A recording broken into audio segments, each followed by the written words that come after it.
Om Sadashiva Samarambam Shankaracharya Madhyamam Asmadacharya Paryantam Vande Guru Paramparam Ishvaro Guratmeti Murtibeda Vibhagine Vyomadda Vyapta Dehaya Dakshinamurtaye Namaha Savavedanta Sedanta Gocharam Tamagocharam Govindam Paramanandam Satiguru Pranatosh Maham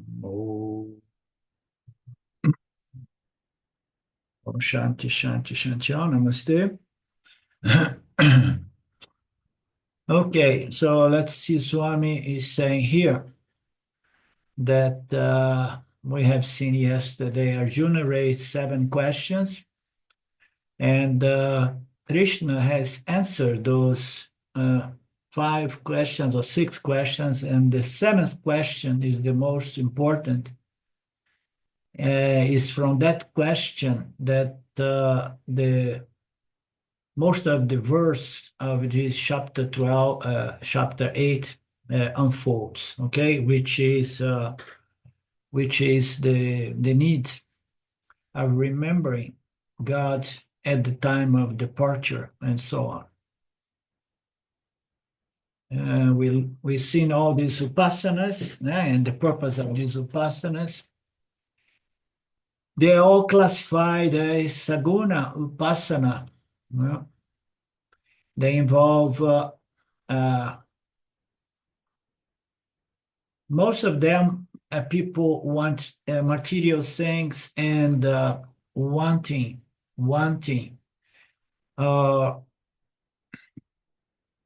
wanting a superior locker, celestial locker, wanting to be transferred to the 5th, 7th, or Brahma loka, or whatever, is a material desire. Okay, it's a personal materialistic desire, sakama, saguna, upasana. So one is meditating on something for the sake of gaining something which is materialistic by nature. And then there is another kind of upasana, which is referred here as niskama. Niskama, in this context, is the individual does not want to gain anything anymore. It's tired of gaining things. The individual wants only refinement, purification, so that one can complete one's journey in this lifetime. So they want spiritual refinement and spiritual. So this is the desire in the mind of the non-materialistic Vedantin. So he's going to do Niskama Upasana. And we are not talking about Nididhyasana, we talk about Upasana. So bring the mind into something so that I can better understand this spiritual wisdom to the extent that I develop the qualifications necessary for completing my journey through the Shravana, Manana, and Nididhyasana, which is not Upasana. No? So we know that Sakama Upasana is going to practice for worldly benefits, and worldly benefits includes also the subtle world benefits. I want to move into a different loka. So you may move to a loka for the sake of more artha, kama, or dharma, meaning punya. And all of that is within the realm of Sakama Upasana. So you are focusing on a certain loka or a deity belonging to a certain loka, and so on. All of this is based on Upasana. Upasana, which is Saguna, is some aspects of God represented by some deities belong to certain realms or lokas.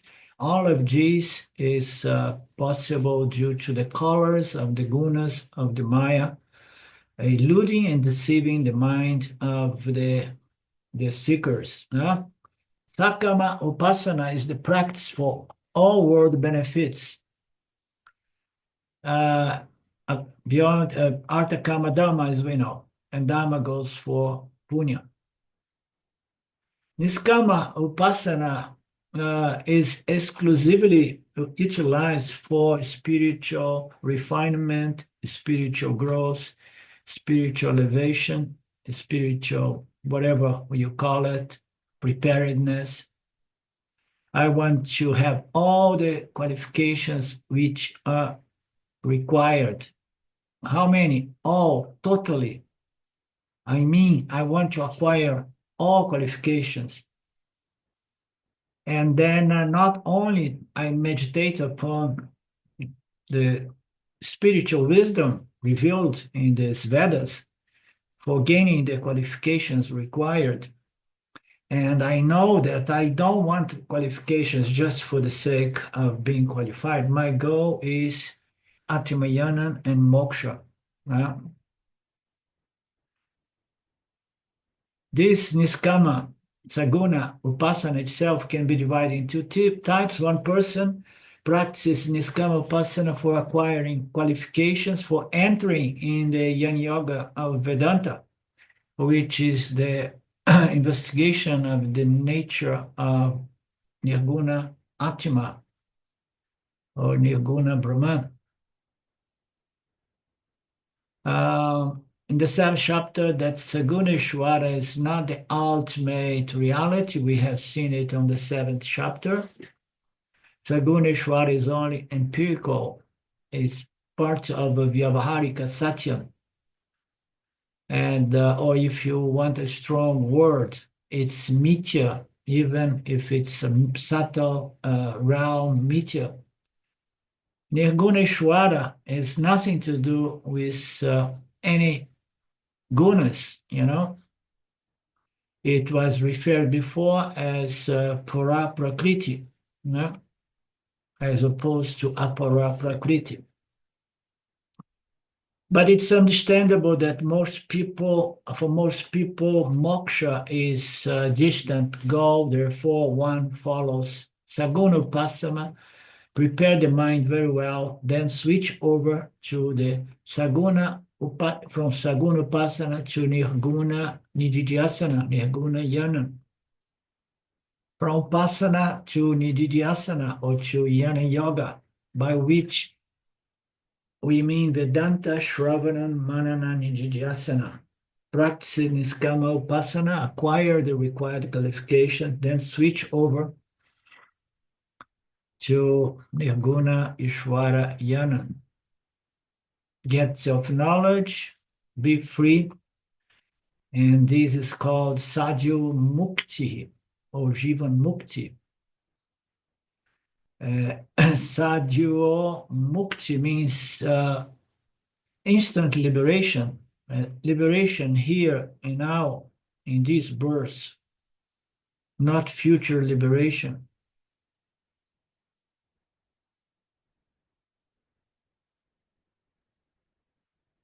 This is one course of sadhana a person can take. There is an alternative method.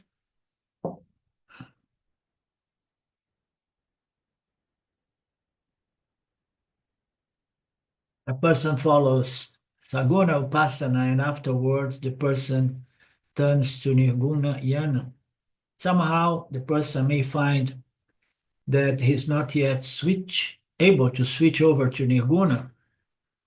No problem. You can just use a symbol of Saguna Ishvara, visualize in what way, you know, your object of Upasana, whatsoever attributes, you know, until the mind develops the subtlety, the purity to require to go into the Jnana Yoga, which is contemplation on the final declarations of the Upanishads, contained in the Upanishads, and all the logic supporting those declarations.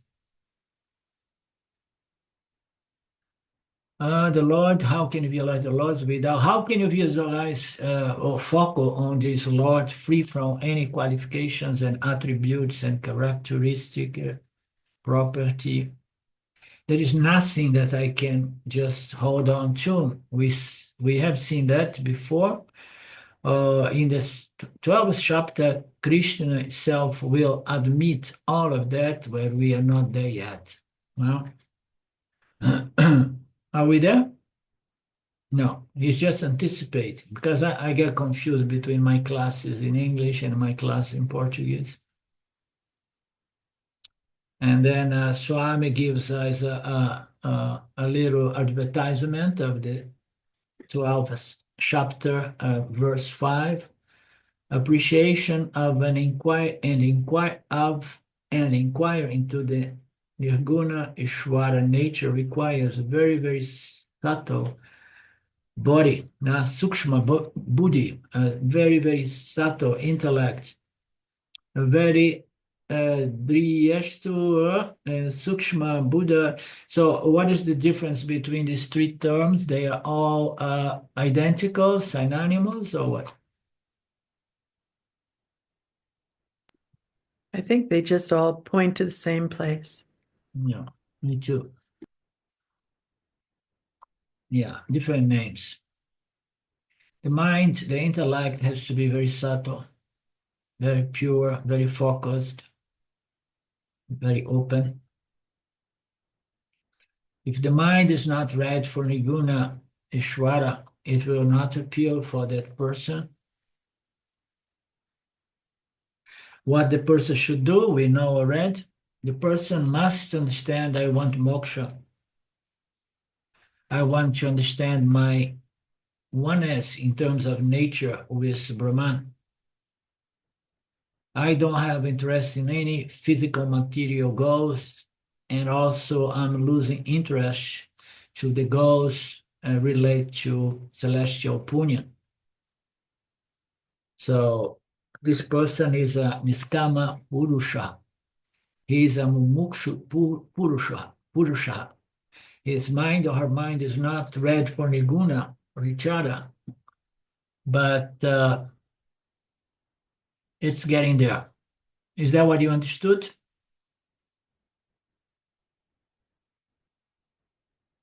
Yeah. The mind is not yet totally ready for the inquiry into the nature of nirguna atma. Nirguna, the process of nirguna inquiry, vichara. So it's okay to remain focused on an aspect of saguna ishvara. Then what should that person do? Krishna says there is only one solution. Keep your fire of enthusiasm or desire for moksha. Maintain your niska matvam or vairagya. Maintain your dispassion in regards to any possible gains, because anything you gain is subject to be lost. So continue doing your saguna upasanas throughout the life. Be a devotee of saguna ishvara. Be a upasaka using saguna symbols of Brahman. You don't need to rush to move into the nirguna vichara. Continue to be attached to whatsoever symbol of nirguna Brahman.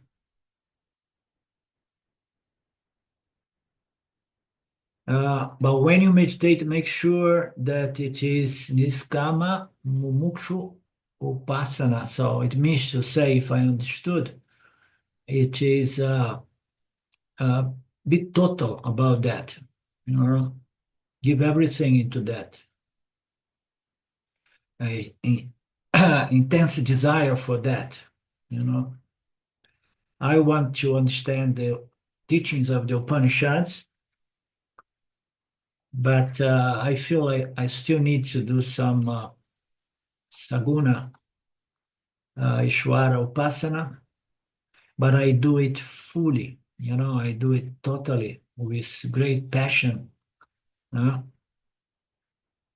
I want this niskama niskama mumukshu. Also, niskama mumukshu. I want spiritual refinement, spiritual development. That's my goal right now, and I'm giving everything into it. I'm not doing my sakama upasana for the sake of producing punya or celestial punya, dharma or celestial punya, just for the sake of enjoying that. I'm doing what I'm doing for the sake of getting, accomplishing, developing the refinement, the qualifications necessary to complete my journey through the Yin Yoga of the Upanishads.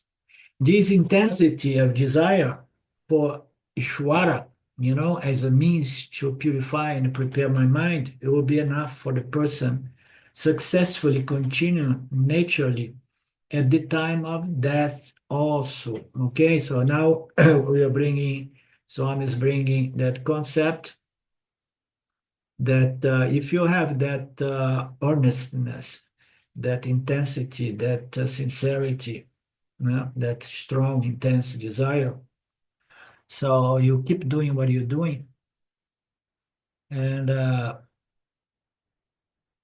will be able to successfully continue naturally at the time of death also. A person is going to remember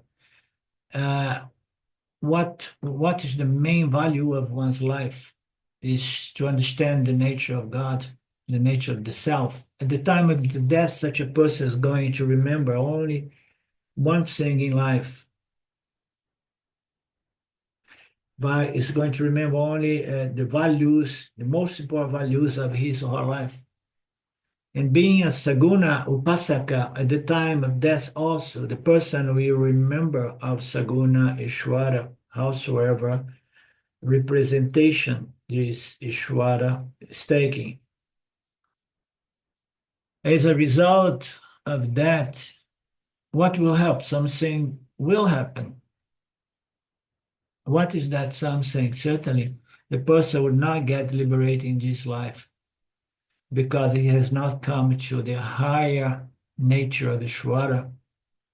Therefore, liberation is ruled out for the person. But because of one's intense desire for God, the person is supposed to go to Brahmaloka. Do not ask how the person is going to get there. I have not been there, so I'm kind of saying it. I have no interest to get there. Lord Krishna says that it's possible, and I believe in Krishna because I believe in the scriptures. That Jivatma will go through a special path, which we will see later. Sukla Marga, and that Jiva will go to Brahmaloka. Okay, no more questions about that.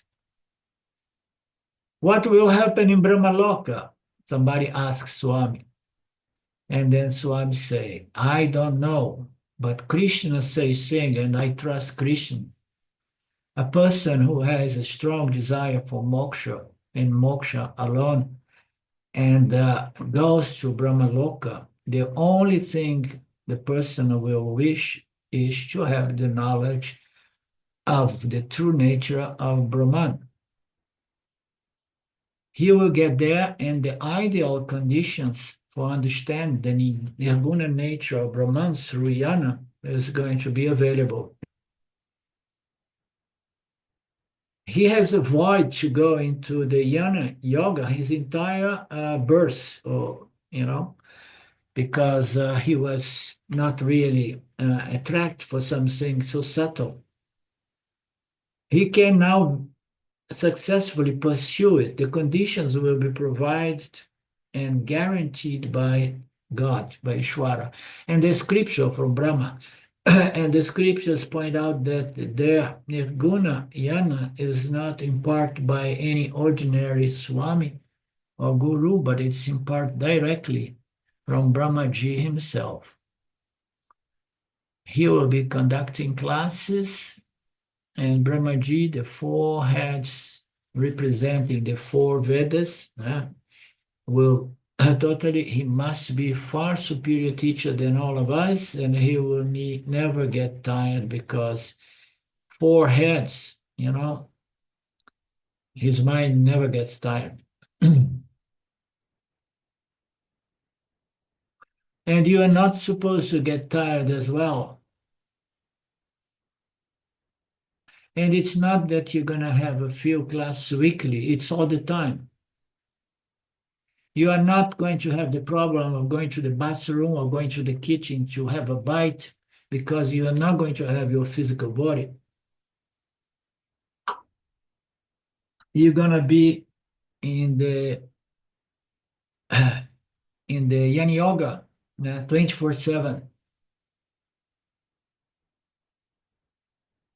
That is what is said in the scriptures, in our scriptures. And this Niskama Upasaka goes to Brahmaloka, attains Yanan directly from Brahmaji, attains liberation.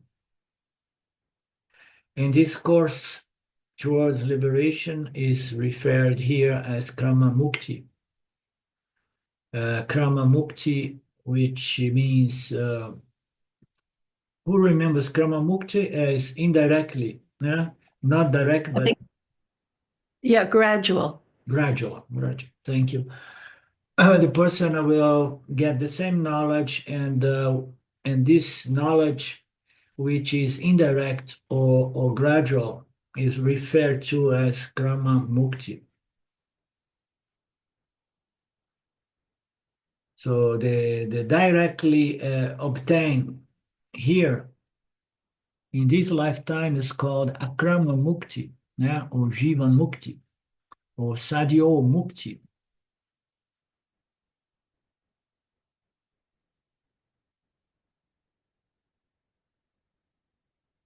Okay. Do not mistake Sadhyo Mukti or Jivan Mukti. Okay. So leaving behind all these technicalities, the main point here to be understood that we can work for it here, and as Mark says, but you never know. If I don't complete my journey here, it's good to know that I may not need to take another birth, Okay.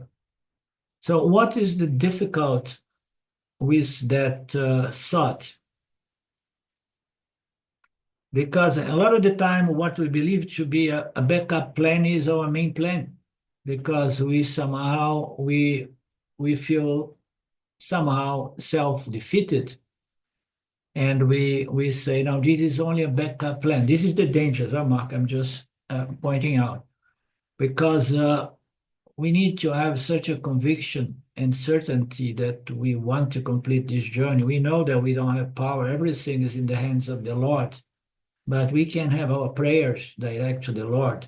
You understand? And moreover, I don't know if it was in the previous verse on the 6 or 7, it was said that it's very difficult to reach Brahmaloka. It was with you. We have seen that, the difficulty you have to develop a lot of powers, seeds and so on. So it's better we bet all our, how you say, when you go to play poker or anything, how you say, Mark? Well, we would say in English marbles, but probably in America you'd say dice.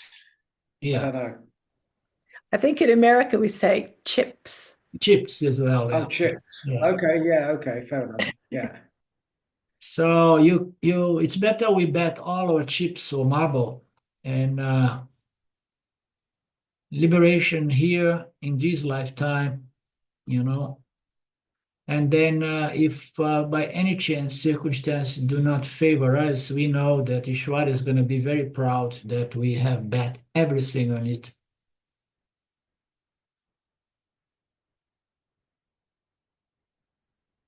Krishna says a Niskama Upasaka can follow either way.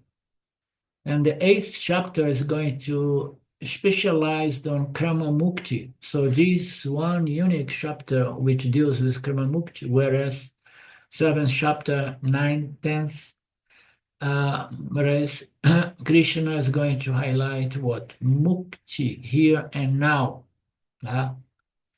Mukti, knowledge, liberation, here and now in this lifetime. Krishna wants to point it out. Do not postpone liberation. It could be self-defeating.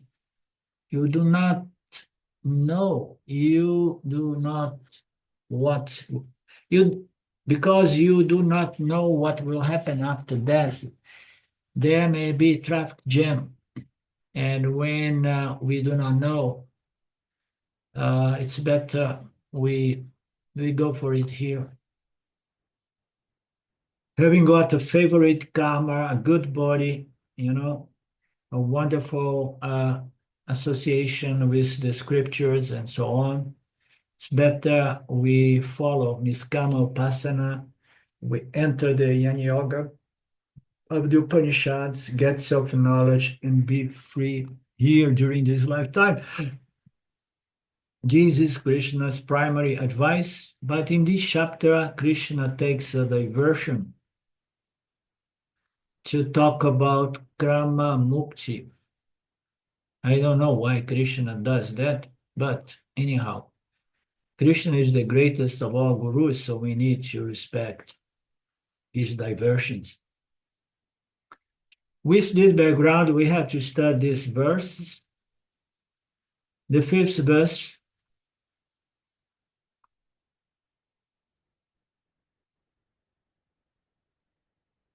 Okay, he's repeating himself here. Okay.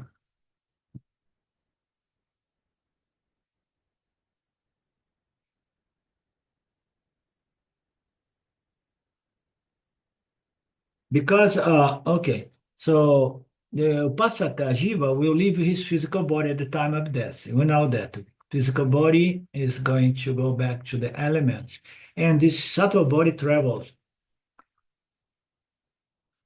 We don't see the traveling because the subtle body is absolutely subtle and invisible to our eyesight. Some people, they say that they sense and they even, see somehow.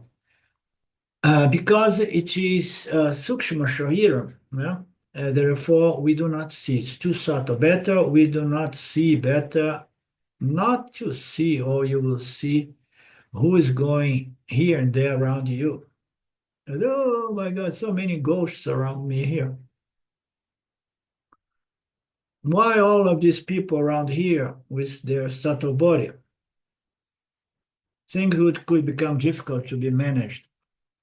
Why do you desire for all these things? So therefore,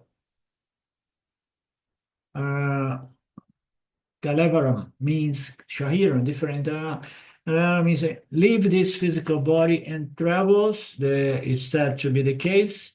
What will happen to him or her at the time of death when the physical body departs, the subtle body departs from the physical?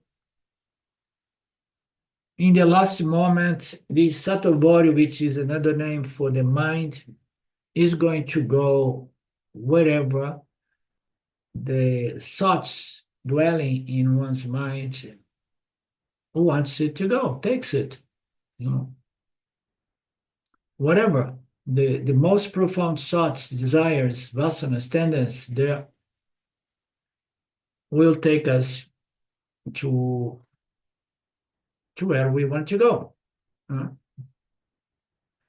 So we want to go to the Brahmaloka. Okay. We have to have that vasana very, very profoundly established so that we don't go into the wrong address. Just imagine, So you say, Brahmaloka, and then I say, oh, but I had other thoughts, and then, oh my God, I went to an inferior locker now.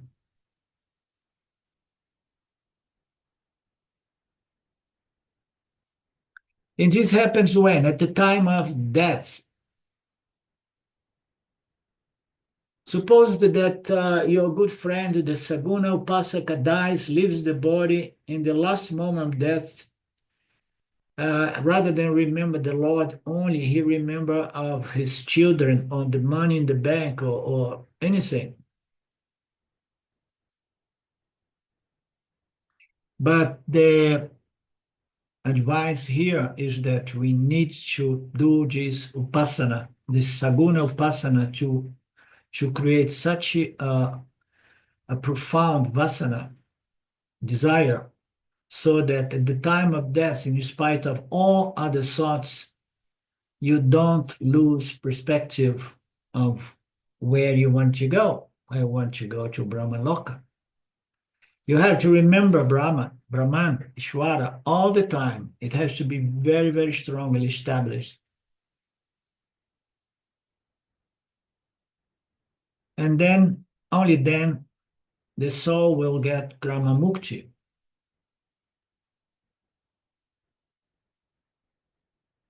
There are some intermediary lokas or stages. Krishna does not describe it here. This is all exoterism that is not part of Vedanta. He goes to Brahmaloka, attains knowledge there, and gets liberated. Suppose a person asks, what is the guarantee? Swami says, Krishna says so, and the Vedas gives us a guarantee card.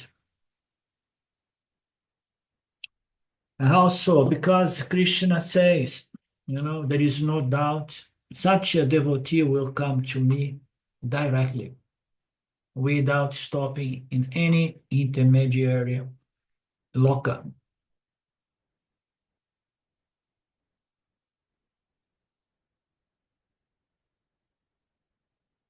You have to be very, very always steeped in that thought. The verse number 6, Arjuna thinking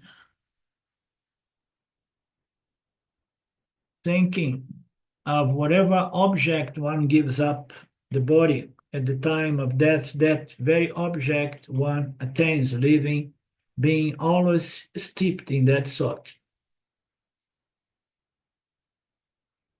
So how many thoughts we have crowding our minds again and again, So how can we control all those other thoughts at the moment of departure in a way that I'm not misled by other thoughts or desires into other destinations, other lokas? And what Arjuna gives a warning here, whatever object you think at the time of leaving the physical body, that very thought of a certain object you're gonna reach, you're gonna attain that. That is the power of the mind, thought, the desire. Nature, the question is, will be suppose a person does not remember God or remember something else at the very last moment, what will happen to that person? Krishna gives a general reply, and what is the reply? The next burst of that person will depend upon the remembrancing at the time of death. The remembrancing at the time of death is going to condition the design of one's next birth. As the famous proverb goes, as a person thinks, so a person becomes. Such a popular saying and so truthful, profoundly truthful. This is the law. It's a fact. It's not a law applicable only after death, but in our day-to-day experience of life. As a person thinks, so the person becomes. The power of thought. Yes. The paradigm here is that we never know when our moment of death will be. Therefore, to go to Brahma Loka, we should have our mind in Brahman at all times. Yeah, that's the difficulty. You remember the story of that guy living there in Mumbai? He had two children and a wife. He was rich. He was a merchant. And then when he was rich enough, he said, "Oh Lord, you have provided me everything. I'm your devotee. Now give me a beautiful wife, a young, beautiful wife." And then he got, and then he said, "Now I'm getting a little older. Give me two children, beautiful children, intelligent and strong." And this guy was a businessman. He was not only a trader, but he was a businessman in his nature. And he wanted to make a deal with the Lord. He says, "Lord, I'm so devotee of you, such a devotee of you, that I'm going to give the name of my two children. Both has to be male. One is Rama and the other is Krishna." Yeah. And then when time comes, they're going to help us and take over the business and run the business. When I'm old enough, knowing that the importance of my last thoughts to be about you at the time of departure, I'm going to call them and hold their hands, with my left and right arm. And I'm going to keep repeating the name, Ram Krishna, Ram Krishna, Ram Krishna, Ram Krishna. You know this story now, Lynn? No? So the guy went and everything was good. Everybody was happy. But then he had a serious illness, and the doctor said it's terminal. You have 6 months of life. And then after a few months, he said, "Oh, it's coming. It's going to be this week." And then when it was really close, they say, "Call your two children. It may happen today." And then the children rushed there, the wife as well. And then he held both hands of the children and he started saying, "Ram Krishna, Ram Krishna, Ram." He was a businessman. You want to, succeed in deceiving Isvara. Yeah. And then what happens? In the last moment, another thought came into his life and said, "But who of you is going to take care of the accounting?" And then he passed in the very moment thinking of money. And he missed his journey to Brahmaloka. Well, so what happens to the person, as you said, Philippe, whatever most profound thoughts of vasanas or patterns we have in our mind is going to take us to our next birth. Is going to take to somewhere in a intermediary loka, let's say, where you go, you stay in line to receive another physical body. Yeah?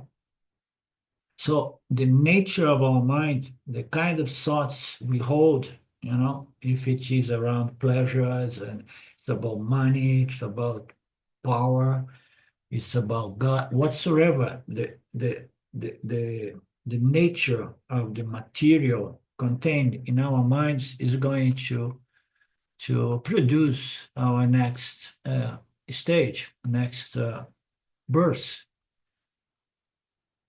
Okay, so how are we going to think about God all the time? Well, we have to think about so many things during the day because we are people of the world. Felipe is a householder with children, wife, and so on. Many, many thoughts. Just imagine you drive your car, you have a heart attack, and there you go. And it's going to be difficult to remember God. Huh? So the only way is to really, really hold that thought at all times, which is much easier said than accomplished. So the easiest thing is to go through the Shravana, Manana, and Nidhyasana if the mind is prepared, get this self-knowledge, and then leave the mind to do what it does. You understand? Once you get self-knowledge, you leave to the mind and its nature of thinking, to just to think what it wants to think. And the more refined the mind is by the means of atmayana or self-knowledge, more pure, more pure are the nature of these thoughts crowding or conditioning our mind. This is mental purity, means to say the mind was purified, and now these thoughts are there, but these thoughts are not impure as before. They are more pure, and fundamentally, in the subconscious mind, there is the true thought that is going to condition one's future, which is Aham Brahmasmi. Everything is of the nature of consciousness, the only reality, and I cannot exclude myself of that. Né? So this knowledge, which is self-knowledge, Felipe, is only fructifies really fully when it is properly established in the unconscious mind, so that you can let the conscious mind float around, just imagine living a life, Felipe, holding or disciplining or vigilant of every sort. That this is not life, right, Mark? So just imagine living like, oh, I have to have pure, I have to think. No, the mind is going to think. Just do a certain work that purifies, as a good karma yoga, do your upasana that helps you purify, enter the Yan Yoga, get the knowledge which is going to purify even more the nature of the mind, and then leave the mind to be free to think what it wants. And the mind is going to begin thinking more and more pure dharmic thoughts, or simply be in peace without having to think. Understood? Great.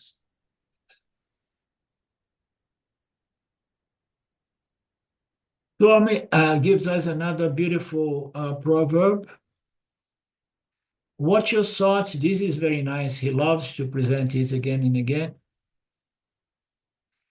Watch your thoughts.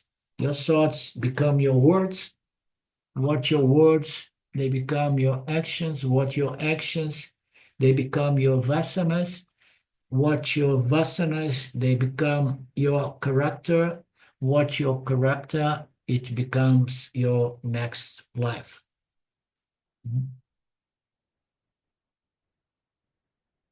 Therefore, your ultimate destiny, your future condition is already determined by the nature of your mind, the thoughts you entertain. Even though the thought seems to be too feeble, but when they are continued, they can decide your future. Oh, no, but these are small thoughts. But that's why the very concept of moksha, we should never say, I have got moksha. There is no way I come back to this duality. Because we don't know. There are so many residual mental material in the subconscious mind that may bring us back, And so we leave that to the supreme intelligence, which is Isvara. No, this person is cooked completely through. He does not need to go through another round in samsara.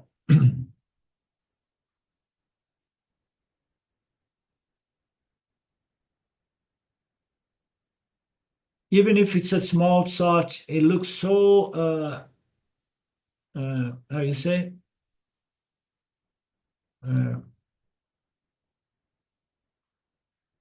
A thought that is so innocent, no, that cannot hurt anybody, a thought that is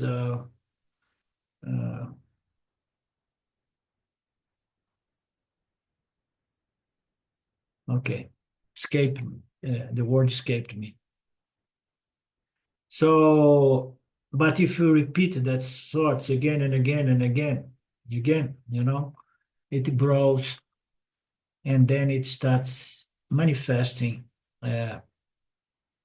different aspects of our body mind sense complex, such as my words, my actions, my tendencies, my character. harmless was the word I was saying. Even if thoughts seem to be so harmless, but repetition may create a monster.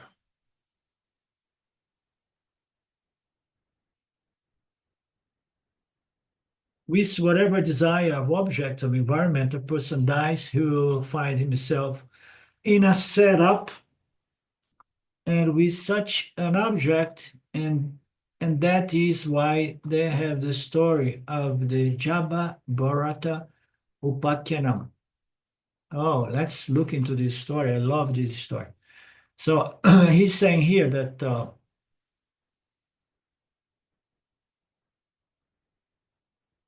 you die on a certain environment, and the environment somehow conditions the kind of desires you hold. If you live in a certain environment, your mind is going to be impacted. If you live in a very dense samsara, you're gonna have a samsaric mind, So you will find yourself in a setup, and then those thoughts are going to manifest this setup.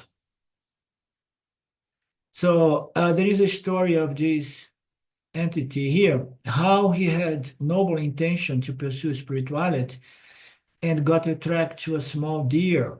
Oh, this is a nice story. So he was so attracted by this small deer. He was such a pure being, in deep meditation and observing Dharma and so on. He saw this small deer, and he took him into his protection, and he saw this deer growing up. He could have let it out, but then he began meditating. You need to read the entire story in Bhagavatam. A time comes when he's only obsessed with the deer. In the beginning, it was a small thought, but then he was so afraid that some other creatures would devour the deer. And he was thinking on how to protect the deer. The thought was growing. And then the person died. He died with a huge worry about this baby deer that was already growing. Just as we worry, forgetting things will be better off after we go. So this human psychology. So sometimes I'm just provoking parents says like, you are so concerned about your children, you don't imagine that they are all okay because they believe things are going to be better after you go. They are going to have some heritage, and they're not going to have you around trying to control their lives and so on. And he likes to play these nasty jokes in a very gentle and elegant way. So the situation was the same with Jada Bharata, and he ended up being born as a deer. So the point here is the lesson we need to learn is that even in that scripture it said, what do you think? Chances are you are going to become or experience it or live for that.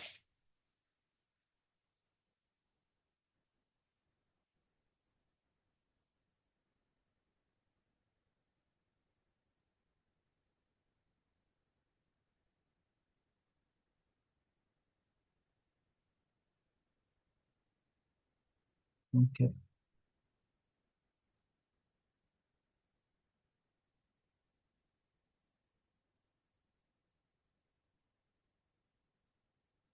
Any doubt about that? The quality of our mind is going to design our future births.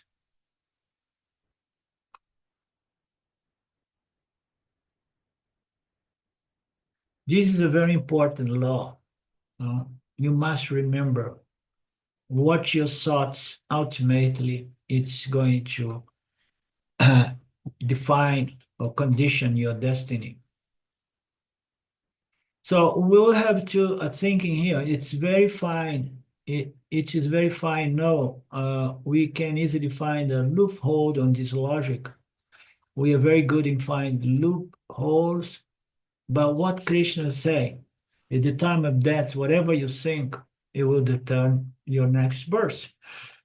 Therefore, I should be bothered about only in the last thought, like the case of that business person from Bombay, you know. So I can just keep it loose. In the last moment, I'm going to think only of Ramakrishna.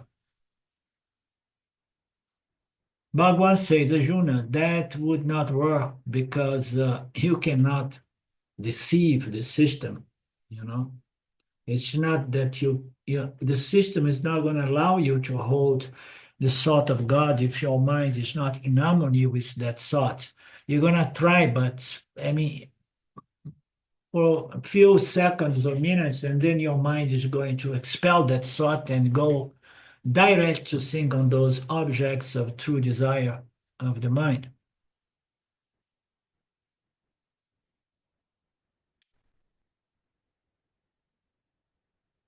Arjuna says it does not work, and it presents some reasons. The first reason is, how do you know what your antakala?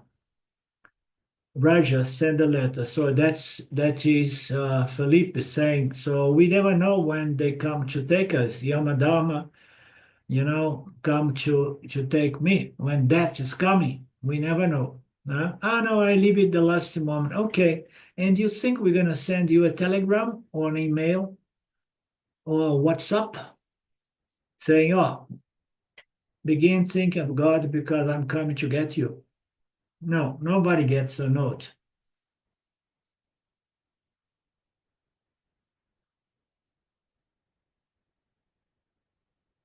I do not know. Nobody knows. There is no question of planning to think of God in the last moment. This is the problem number one. The second problem is that the thought of a person is based on two forces. One is the deliberate will of thinking on certain things. Most of our thoughts are undeliberate. They are just movements of vasanas or patterns of thinking.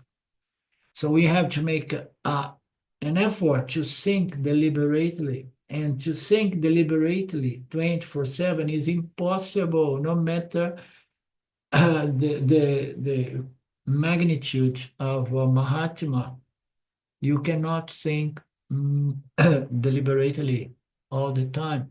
That's why we need to grow this knowledge in the causal body, so that my thoughts are mostly, colored or conditioned by thoughts in harmony with the true nature of reality. So the second problem is we have the force of our vasanas, subconscious thoughts, our tendencies. And the other is the willpower to think positive. I want to think positive, but my vasanas only think negative, but I want to think positive. The vasanas only think negative, So how am I going to play with that? I cannot declare war with vasanas. We lose the war with vasanas. Yeah?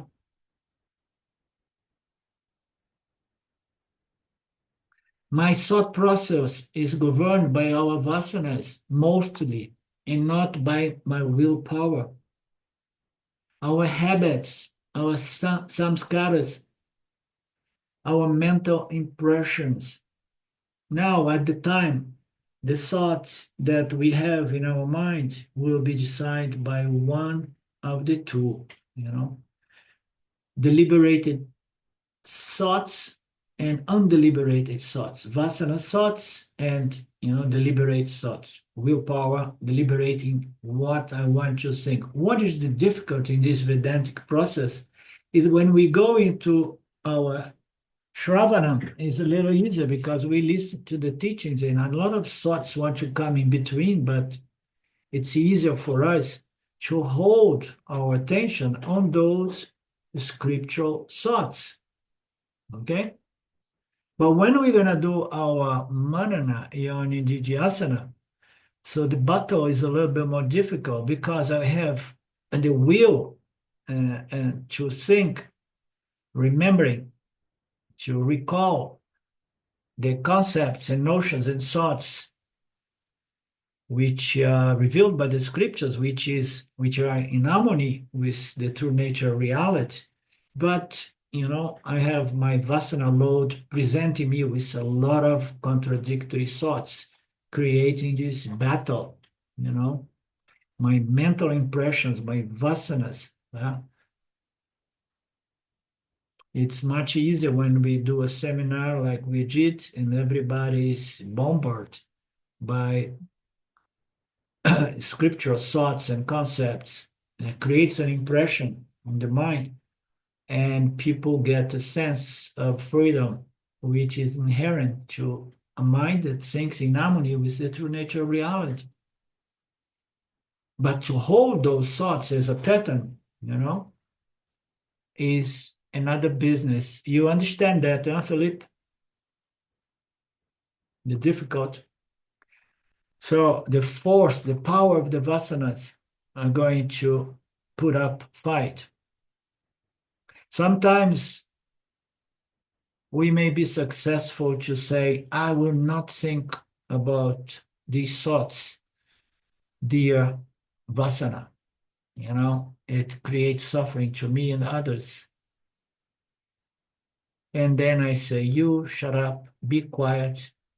I'm very vigilant here. I have my sword, and I'm going to chop your head off if you show up again. But how long can I keep such vigilance? Sometimes the vasana sneaks in and I lose it. If you want to understand this, try to sit in meditation and think in harmony with the scriptural thoughts of the scriptures. The willpower decides aham brahmasmi as an example. In the vasanas, we're going to decide, I want what I want because I'm also the body-mind-sense complex. There is a constant struggle, clash between my willpower, my discipline to think in harmony with reality, and the strength of my stupid vasanas. Therefore, the most common thing in this process is to plan. The willpower will plan one thing, and the vasana will produce a different outcome, different thoughts, words, and deeds. And as we grow older and older, the vasana load becomes more and more crystallized and powerful. They have a momentum which was caused by 10, 20, 30, 40, 50 years of repetition and nutrition, feeding into it. Habitual thinking, whether you were thinking or not, they are going on.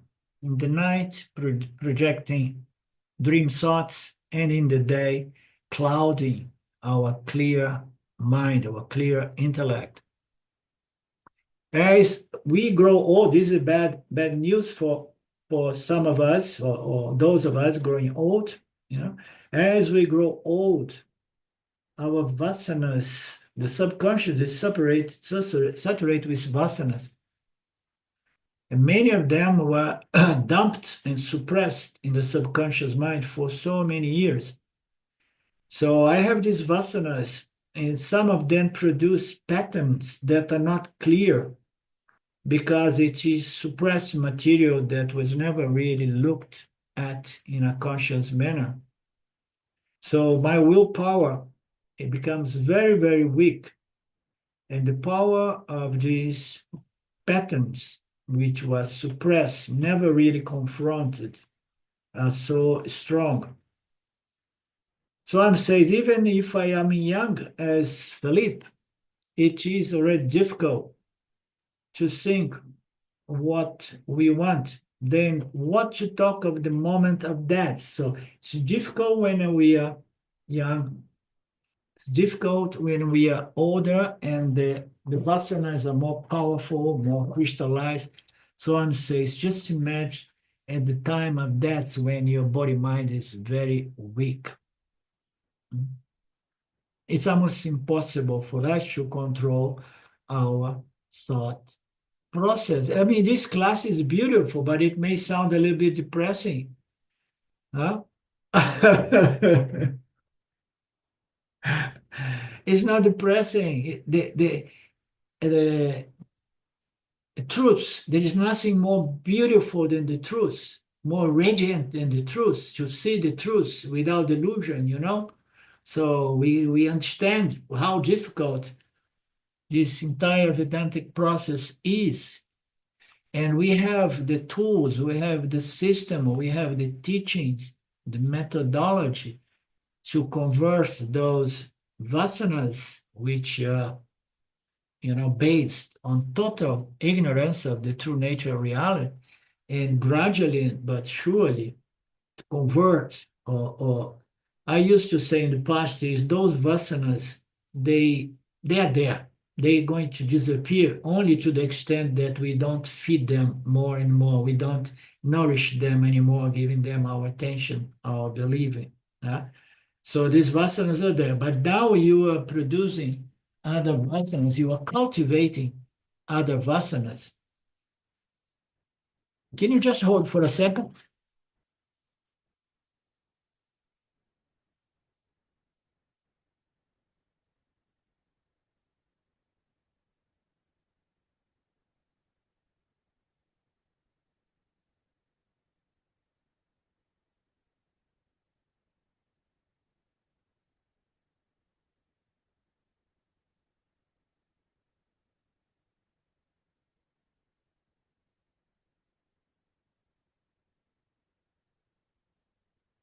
I was listening, a certain noise come from the kitchen. Tut, tut, tut. What's going on? Is there somebody? Maybe it's a subtle body of somebody who left the body that came here to listen to the such side.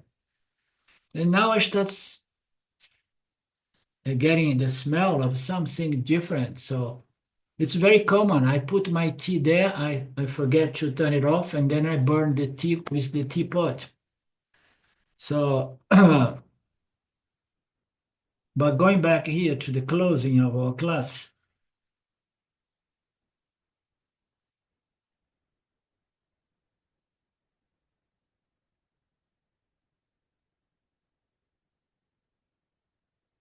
when we are young, it's difficult. When we are old, it's a bit more difficult. When we are dying, it's most difficult. But he's talking about what? It's difficult to, by willpower alone, impose certain thoughts within a mind that was not properly educated to think in harmony with the scriptures. Education is the key. Everybody who is in the delusion that willpower can transform the individual is absolutely wrong. Knowledge is everything, understanding is everything, and this requires a process of education, preparing the mind to think in terms of reality.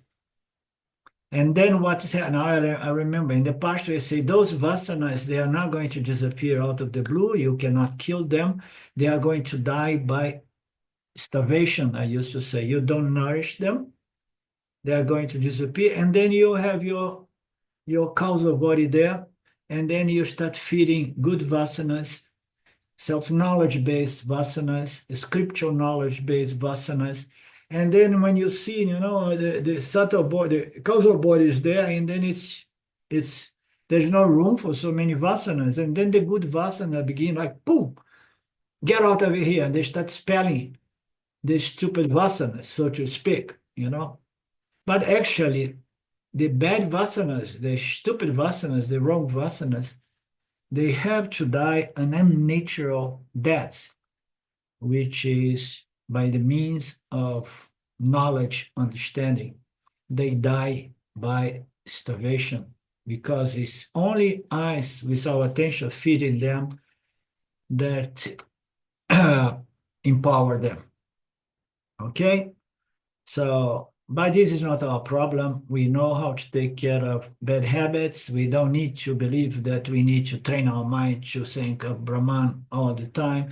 The knowledge has to be understood on a deeper level so that it's established in our vasana mind, on our causal mind, or because we want the knowledge well established in the causal body so that it works for us without us having to be disciplined or vigilant, because it's there. That's what it means. The knowledge, once it's properly gained and retained in the subconscious mind, is always good. You'll remember, I'm just saying that knowledge, that which is always good, but only once it was totally internalized in the subconscious mind. Okay? So we can be happy. We are just getting there. We don't need to come back, and we don't need to go to any other locker.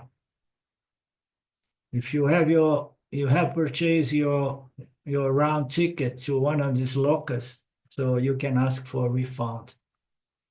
Om Purnamada Purnamidam Purnamudachyate Purnasya Purnamadaya Purnameva Vashishate. Om Shanti Shanti Shanti.